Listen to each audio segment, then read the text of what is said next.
Good evening. How y'all doing? This is Minister Peyton Moore coming at you with my show Gloves Off. Hope y'all are having a great day, and I hope everything is going wonderful for you. Kids getting ready to go back to school. But today we're going to hit a topic. It's called What's Going On in the Church? What's going on in the church? Well, we're going to get straight to it and get right into it. You know, when you go to the churches in the hood, as we say, you'll find the fried chicken stand, you'll find the barber shop, the nail shop, the beauty shop, you'll find the fried chicken place, and you'll find the burger stand, and you're going to find a church. And then every 2 or 3 blocks, you're going to find that same thing, and a church, and a liquor store in between, and a pawn shop, right? Okay. Now, I'm not trying to condemn anyone or go against anyone, but I got to put the truth out here. Now, it don't matter what size church it is, if it's a big mega church, mid-sized church, small neighborhood church, it don't matter. I don't mind paying my tithe and offering to my church and giving over and abundantly if I can. From my heart is what I love to do. Okay. I don't mind supporting my church or any church. Yes, I'm a member of Lakewood. It's a big mega church. People was putting out lies that you had to pay $20 to park and you had to pay to get in and you got to give 2 and 3 offerings. Well, I ain't never experienced none of that. And I'm on one of the ministry teams and I'm one of the head ushers on Monday night. So I ain't never experienced that. And where all them lies came from, I don't know. All I know, I pay my tithe and my offering. And that's only, when I go to church or if I feel like sitting and put something extra in. Okay. But I'm going to get on these churches because I was raised up in the Pentecostal church, as they call it, the Holiness Church, the Church of God in Christ, or either the onesies, the only ones that's going to heaven, as they say. Okay. Not speaking against all, the Baptist church have their issues too. But this is what I have a problem with. Family and Friends Day. All right? I think that every Sunday is Family and Friends Day, no matter what church it is, correct? At least it should be. I mean, we don't have to put on a special show once or twice a year to get people to come to church, right? Because if they want to come, they're going to come. But here's one that got me. And just experience being raised up in the church, went to several churches growing up. And one of the churches I'm going to kind of compare this with is one of the first earlier churches I was raised in. All right. Here we go. I had a friend, she came, and we were just talking last week at work, and she was just discussing things about the church, and something that came up at their church to where the senior pastor, he's been retired, his son that took over, so his son's the junior pastor, him and his wife. Okay, so they have an anniversary coming up. Okay, here we go. Pastors and wife anniversary. Here we go. Okay. I think we should honor and respect our pastor and wife and how long they've been together and all of that. I'm cool with that. But this is the speech that they received from one of the deacons or elders of the church. Now you got to notice that most black churches are the foundation of the church are elderly people or senior citizens. And most of these people are on fixed income or they're retired, right? So they're on fixed income. You may have a percentage of the people that's married, have pretty good jobs, single that have pretty good job with children. And you're going to have the teenagers and the youth, right? Okay. So the message was that they have a pastor-wife anniversary coming up. And they was told that each adult person, didn't say couple or family, each adult are to come up with $500 for the pastor and wife anniversary. I said, stop the brakes. How many people belong to that church? Roughly about 200, add another 50 or 60 along with the youth and, people, give or take. Okay. So I'm going to say about 175, 178 of that is really adults. Now, as I say, the foundation of a church is going to be people that's elderly, disabled, senior citizens, or people that have retired and they're on fixed income, right? Okay. And you got the working class that's still working. And you got the youth that a lot of them don't have a job, they're going to school. So I say, hold up. $500 a family or $500 per person? She say $500 per person, adults. Okay. Including the elders and senior citizens. I'm like, wow. Then she say, well, they told the young people 25 and under to come up with $250 apiece for the pastor's and wife anniversary. I'm like, wow. Okay, suppose they're not working. So what they gonna do? How they gonna get this money? Okay, they barely want to give tithe and offering. Okay, my black churches, I'm sorry, because I don't mind giving my tithe and offering and giving abundantly. If I see that this church needs to prosper or it is prospering, and we're starting other ministries like men's ministry, women's ministry, you're starting youth ministry, exercise ministry for people that want to work out and exercise. If you have somebody that specializes in that, that's a ministry.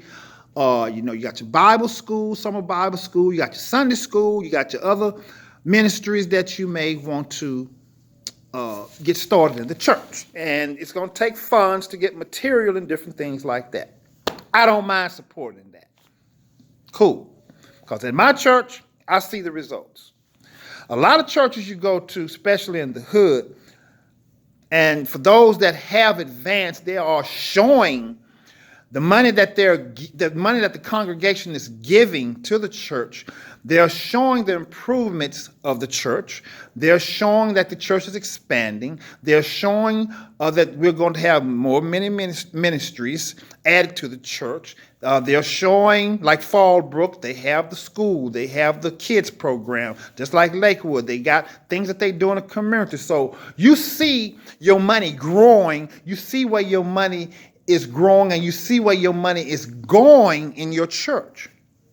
But then you got the church in the hood that you've been paying tithe and offering, and then they tell you you only got about 50 members. Then they put a demand on you on how much money you're going to give for family and friends day, and how much money you're going to give for district meeting, how much money you're going to give on pastor's and wife anniversary and the church anniversary. Now, the church anniversary, if we finna get ready to pay off the church, I'm down with you. Let's do this so we can have the extra money we're going to have. We can expand the church and open up more ministries and improve the church. Now, when I see a church that's been around for 40, 50, 60, 70, almost to 100 years, because I have went to a church that I was first raised up in, the church is still the same as it was. I'm 52, so I'm going to say 45 years ago. Okay? The same benches, the same carpet. The restrooms are still outside. The restrooms haven't been improved. It's looking like you're going into a 1960s filling station. Okay? The toilets is nasty. The sinks were nasty. And I'm like, cobwebs and stuff all on. And I'm like, wait a minute. But you only have maybe about 15 to 20 members here. And these people are going around at this special anniversary that they had, giving $2,000 and giving $1,800 and $500 on the church anniversary. And I'm like, okay. And I'm looking, and I'm not trying to be funny, but I'm looking and I'm like, okay, little paint was put on, wood was replaced, and the cafeteria is the same as it was. No improvement. I mean, what's going on with all this money that's these few members are even getting? This church been paid off. Okay. So get back to her. She say, yeah, okay. And I'm like, okay. Then she say, well, when we raise money for scholarship, they only pick one child that they like do a lottery and pick the name, and one child only get 1,000.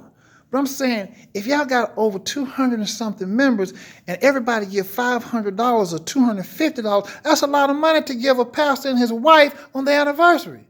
I say, do your pastor work? How old is he?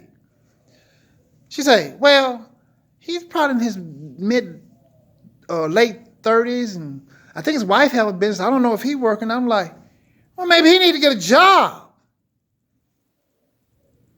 or sell some CDs or write some books.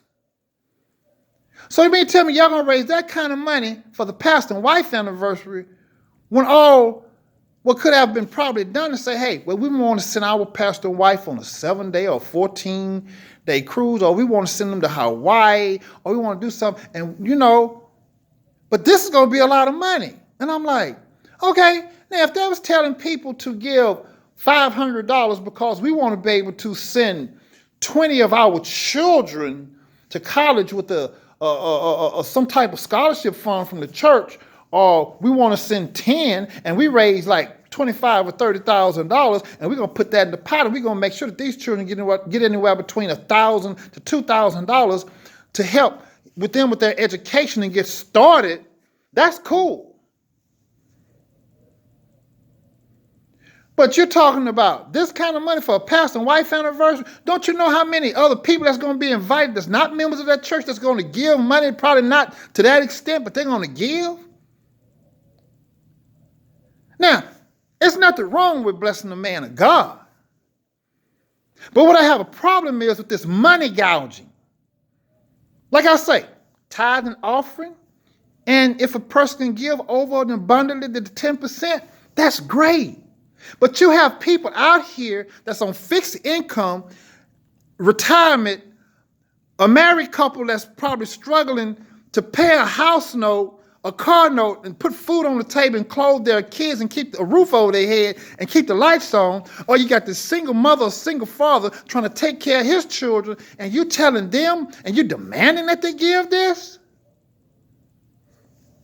Black churches, y'all need to wake up. I bet you if you saw the church down the street that was suffering and not doing well, would you raise money to help that brother down the street, even though he's up under another religional name? Would you help that church? I have a problem with that. I give to my church, but I can see where my money's going. We building a new 5-story family center. We got all kind of ministries. I'm part of one. We see where the money is going. You don't have to pay for daycare.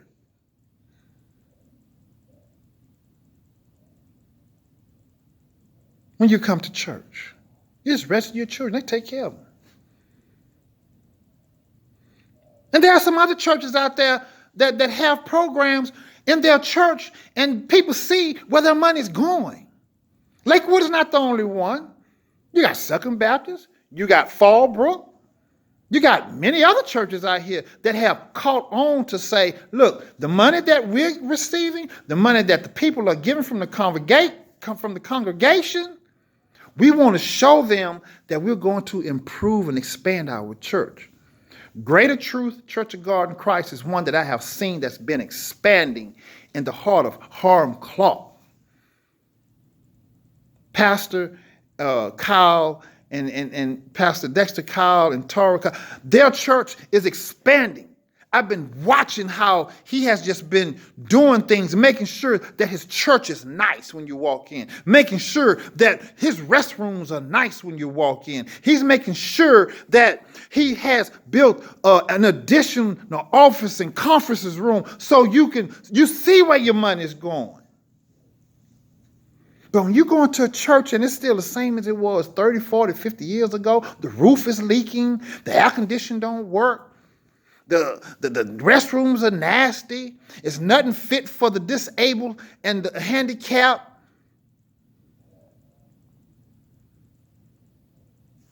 The kitchen and the place is not up to standards to where it should be, where you could go in and have a comfortable potluck Sunday.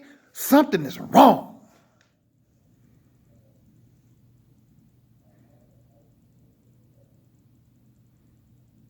Y'all better get this together, black people. Black churches, I'm sorry.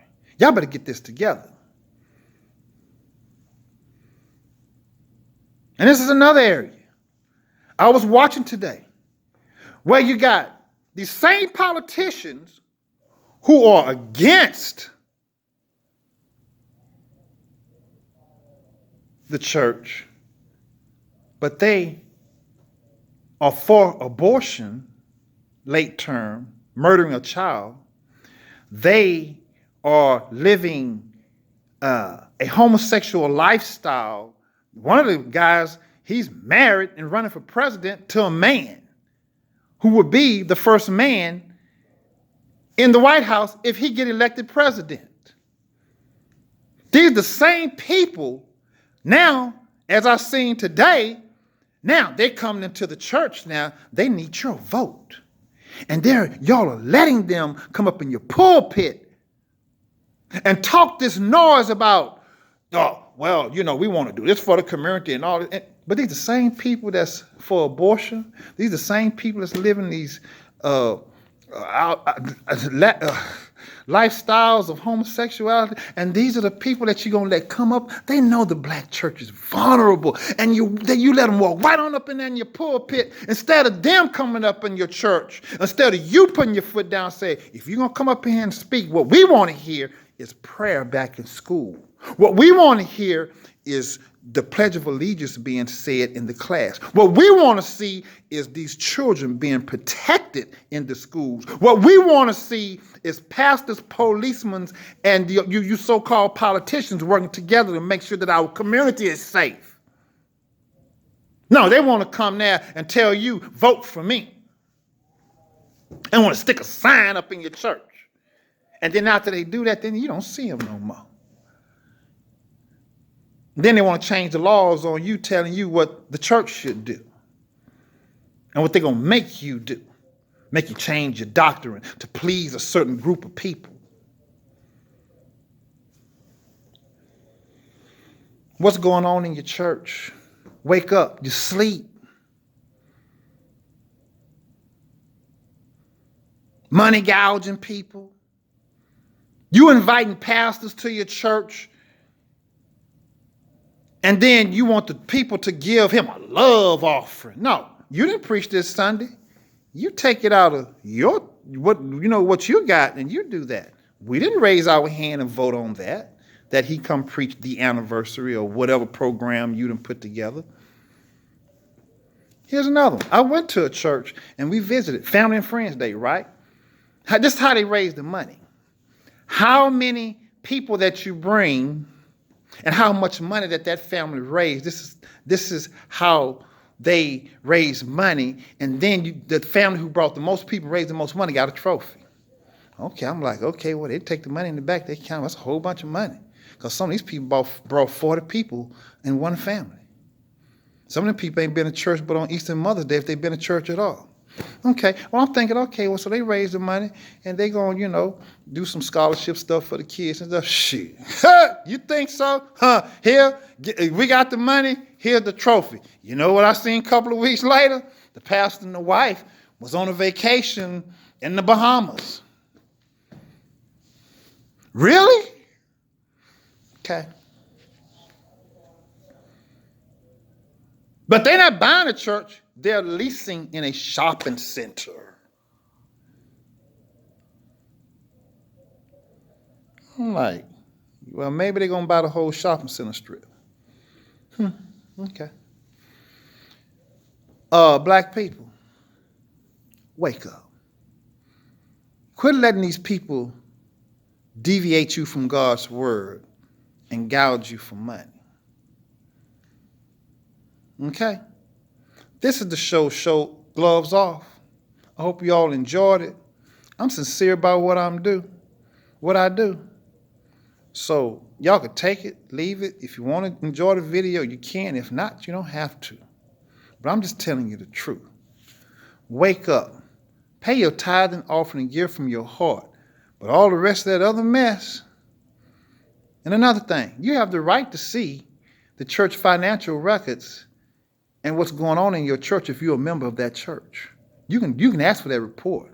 Don't never let no pastor, nobody tell you that that's none of your business. If you're paying your offering there and you paying your tithe there and you giving your offering and you paying and you supporting your church, you have the right to ask for that. Y'all better wake up. If you don't see no productivity coming out of there, you might want to ask some questions. And you might want to ask God to lead you somewhere else. Y'all have a nice day. I hope you all enjoyed the show. But find out what's going on in your church. And let God lead you. Y'all have a nice day.